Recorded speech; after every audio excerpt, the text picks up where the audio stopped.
¿Qué tal? ¿Cómo están amigos y amigas de esta comunidad? Seguimos, por supuesto. Oiga, al ratito no se pierda a las 5 de la tarde, por supuesto, a Sósimo Camacho, con un temazo, mi querido Sósimo Camacho, como siempre, profundizando en lo que realmente pasa en el país. A las 6:30, las charlas con Luis Guillermo Hernández, hablando del tema del Infonavit. Y, por supuesto, también estaremos con ustedes a las 20:30 con Josefa Galván, en Perfiles, analizando la figura de Carlos Slim y 21:30 Trotamundos Político con el buen Fabrizio Loruzzo, hablando también de todo este tema del joven Mateo, que vale la pena analizarlo nuevamente desde la óptica de Fabrizio, porque él está allá y se da cuenta de muchas cosas que han ido pasando y que son importantes como sociedad en muchos aspectos. Yo quiero dedicar estos minutos para platicar con ustedes un tema muy particular. Y le voy a dar un poquito de contexto, no crea que estoy divagando ni mucho menos. A ver, la saga de Luis Estrada, usted lo sabe, ¿no? Que empieza con La Ley de Herodes, Un Mundo Maravilloso, El Infierno, Dictadura Perfecta y Viva México. Sin duda alguna, pero sin duda alguna, ha marcado el cine mexicano. Cuando comenzó con La Ley de Herodes, hubo una censura brutal del gobierno de Cedillo. ¿Por qué? Porque la película evidenciaba a un sistema podrido, a un sistema ya totalmente en decadencia, a un sistema que se carcomía por dentro, a un sistema que estaba próximo ya a desbarrancarse y cuyo partido principal, digamos de esta manera, había perdido totalmente el rumbo ya.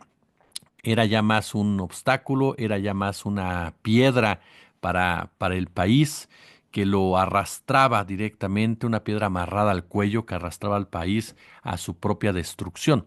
Y eso lo plantea muy bien el maestro Estrada, con un personaje como el de Varguitas, ¿no? El clásico político que en cuanto llega a tener poder se vuelve loco como tal, ¿no? Que lleva a cabo las peores atrocidades de las que uno pudiera pensarse.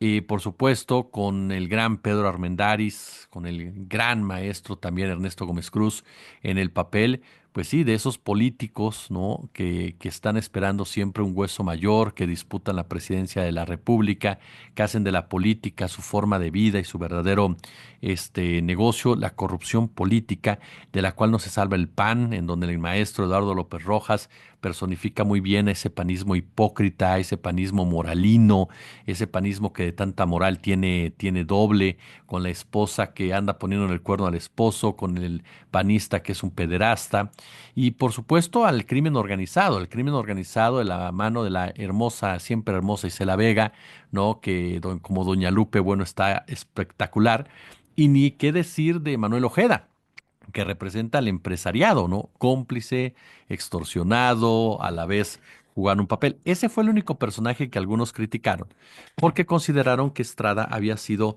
muy, pues muy dócil, no dócil, dócil no es la palabra, corrijo, no dócil, sino suave con el empresariado. Con el empresariado tenía un peso específico ya en las decisiones, sobre todo en un gobierno neoliberal como el de Cedillo.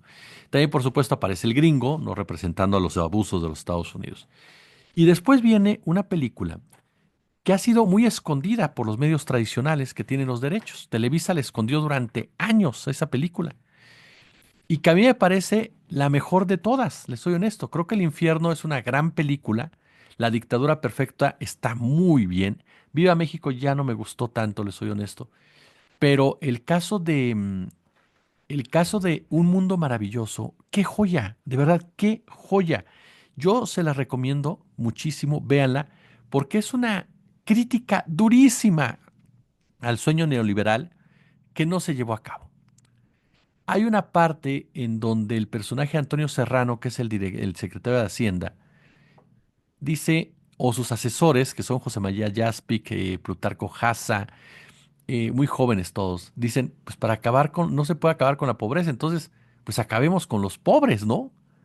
Y empiezan a segmentar a los pobres, empiezan a meterlos en jaulas, pero toda la película es una crítica durísima, maravillosa, a esa construcción neoliberal que hoy está tan en discusión, que hoy está tan en debate, y los pinta de cuerpo entero. con frases que no tiene filtro el maestro Estrada en cómo se refieren los ricos, los funcionarios de dinero a los pobres. Desde el pobre es pobre porque quiere, hasta por supuesto la bola de pobres huevones, pobres malnacidos, son unos tales por cuales los pobres en contra de nosotros, siempre victimizándose, siempre manipulando a las masas y con un final, híjole, de verdad, sí se lo voy a espolear porque me va a servir para mi comentario que viene. Con un final muy duro, pero muy realista, en donde los pobres pobres, que es donde sale el personaje de Damián Alcázar, que es Juan Pérez, en donde está Cecilia Suárez, en donde anda el gran Jesús Ochoa, el tocayazo, por supuesto que le mandamos un fuerte abrazo, en donde está nuevamente el maestro Gómez Cruz, en fin, en fin, esos pobres tratan de vengarse de los ricos, de cómo los utilizaron los ricos, de cómo los manipularon, de cómo los explotaron. Y ni siquiera pueden entrar a la casa de los ricos porque tienen rejas, rejas eléctricas en donde no pueden pasar los pobres y en donde los pobres son derrotados por los ricos. Y entonces, ¿qué le queda al pobre? Comerse a la clase media. Ir sobre la clase media y quitarle a la clase media, porque el rico controla todo y es intocable. Es decir, es una película, por eso le digo que fue escondidísima en Televisa. Escondidísima, no la veías nunca. Veías todas, la del infierno, la ley de Herodes, ajá. Bueno, veías más Dictadura Perfecta, que es una crítica a Televisa. Pero aquí no, porque era una crítica fuertísima al sistema neoliberal. Lo caricaturizaba de una forma tal cual que lo volvía, lo mostraba en toda su ruindad, así de sencillo. Véala, de verdad no se va a arrepentir. La crítica a la prensa es durísima también, a esa prensa también, manipuladora, esa prensa chantajista, échele un ojo, de verdad. Es muy buena película, le reitero, es la mejor que hay para mí, ¿no? Por ese tema del neoliberalismo, por ese tema del insulto a la pobreza, el final, insisto, es crudísimo. Y esto me lleva a una realidad que vivimos en esta época, que es la definición de los personajes que defienden el neoliberalismo. Este pleito que hay entre la derecha, al interior de la derecha en México, en donde te topas a los derechosos pragmáticos, ¿no? A los que se acomodan a las circunstancias, a los hijos bastardos, diría César Pineda, del neoliberalismo, como es un Santiago Krill, como es una Xochitl Gálvez, como es, por supuesto, un Jorge Romero, como es un Ricardo Anaya, como es una Kenia López Rabadán, todo ese grupúsculo, Gómez del Campo, Santiago Taboada, hablando del PAN, por supuesto, y del PRI, incluso a porros como Alejandro Moreno, que ahora anda en Estados Unidos, ¿no? Y que todo el mundo quiere hacer héroe ahora a Alejandro Moreno porque está en Estados Unidos y dicen que Alejandro Moreno está haciendo temblar a Morena. Qué bárbaros. El Mario Di Costanzo debería dedicarse a guiones de comedia. Pero bueno, el punto es que está ese lado apoyado pues por personajes como Di Costanzo, obviamente Crespo, Raimundo Riva Palacio, Broso, Loret, quienes están de un lado.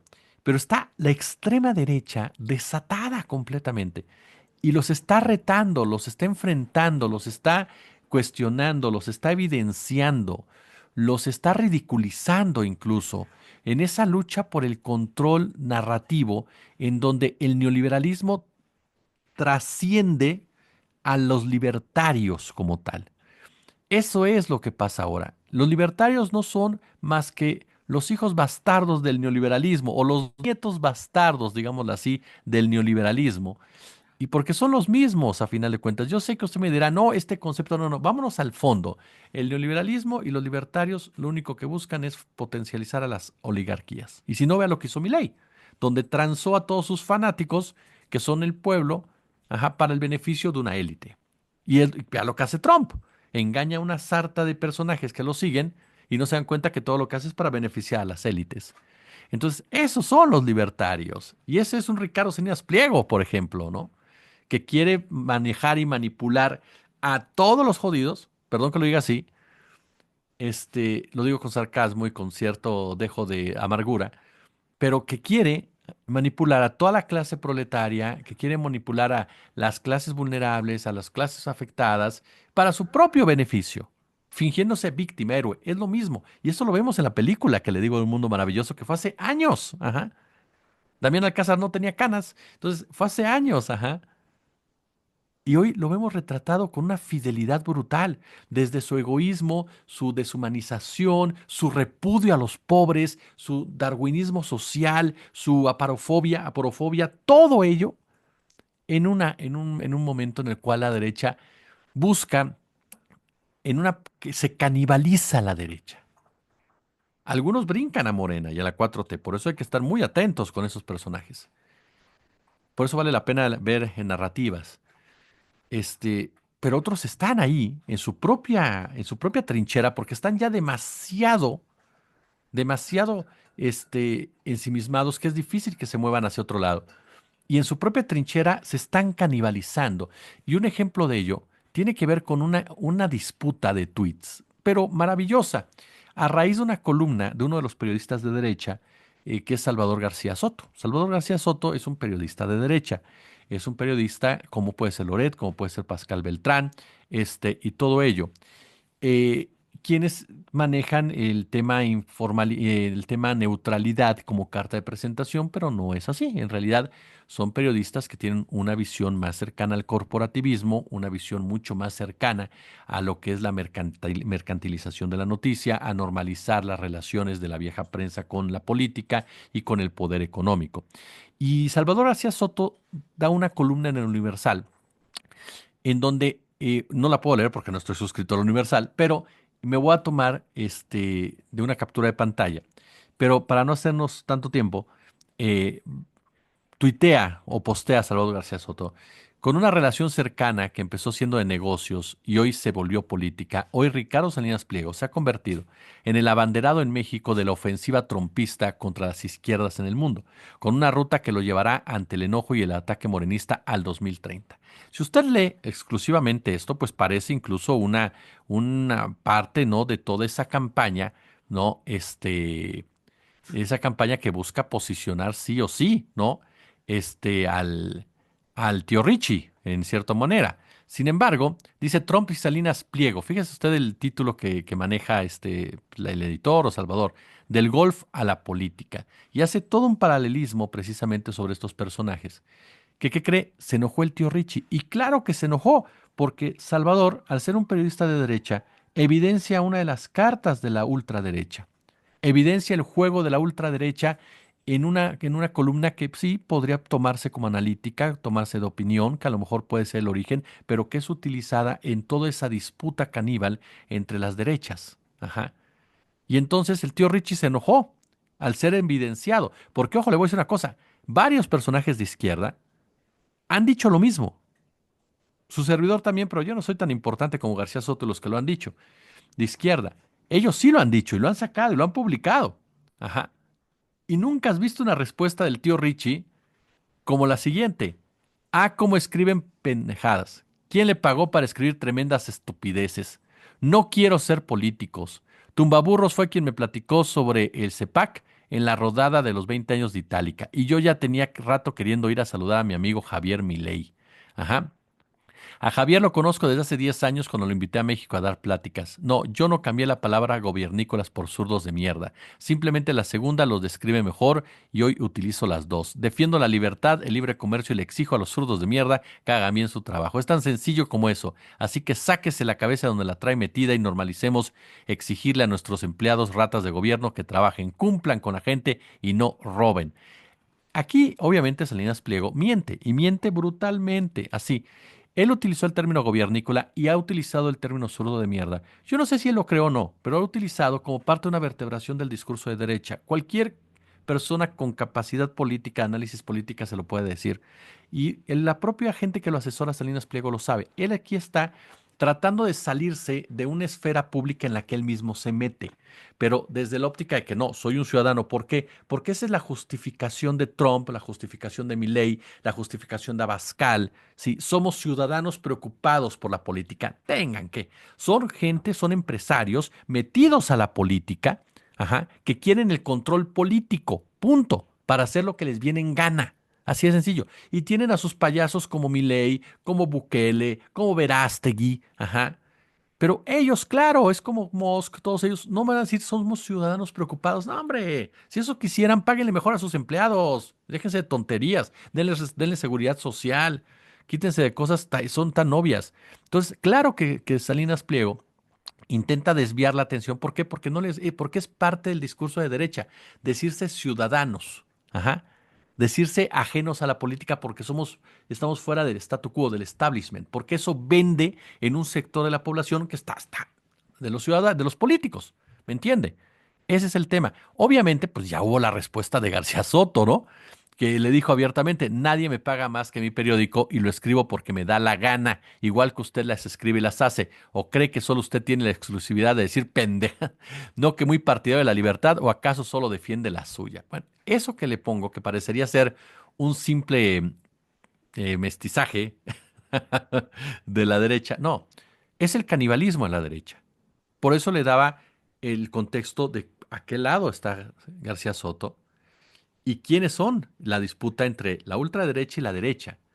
La ultraderecha ahora diciéndose libertaria con Salinas Pliego, la derecha que sigue tratando de enfrentar esto y sigue tratando de manejarse en el poder con sus periodistas, ajá, evidenciándose mutuamente. Este enfrentamiento es una prueba más de cómo se está peleando la derecha el poder, o lo que les queda de poder, o más que nada su propia sobrevivencia sobre quién será el verdadero enemigo de Morena en el 2030.